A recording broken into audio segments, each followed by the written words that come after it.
Jean, bonjour. Voilà, ma question est la suivante. L'Europe est omniprésente dans le discours ici. On parle dans votre programme, vous parlez, disons, de réformer la règle de l'unanimité. Ben, parce que ça, j'y fais où l'unanimité pour la réformer? Alors, c'est un peu le chien qui se mord la queue, là. Réformer la règle de l'unanimité. D'abord, cette règle de l'unanimité nous emmerde plus trop parce qu'on est en codécision à la majorité qualifiée sur quasi tout. Alors, quasi tout est dans le quasi, évidemment. La question fiscale reste à l'unanimité. D'accord ? Alors, comme vous avez raison de souligner que pour sortir de l'unanimité par la clause passerelle, donc la clause passerelle est un article du traité qui dit que le Conseil peut décider d'abandonner la règle de l'unanimité au profit du vote à la majorité qualifiée. Mais petit détail, il adopte cette décision à l'unanimité. C'est logique, sinon la règle de l'unanimité n'existerait pas.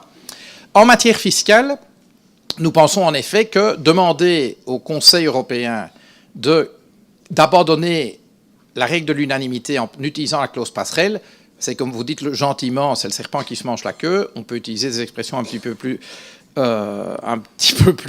brutales pour ça, mais nous disons que ce n'est pas la bonne voie. Un autre article du traité est l'article 116. L'article, il fait partie de ces petits joyaux cachés du traité.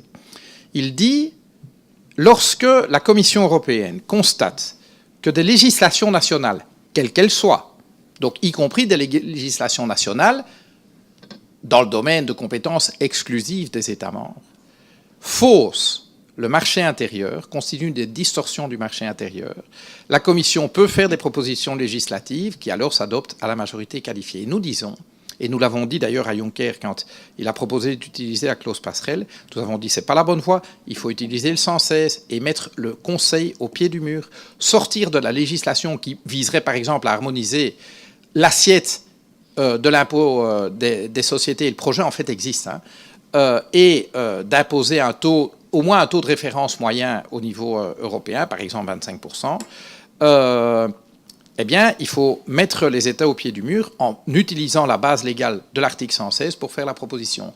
Alors c'est sûr qu'il y aura des cris d'orfraie, mais on peut aussi utiliser l'opinion publique à ce moment-là. Il y a beaucoup de décisions qui ont été adoptées parce que l'opinion publique était favorable, même si les égoïsmes nationaux s'y opposaient. Et donc nous proposons d'utiliser plutôt cette voie-là.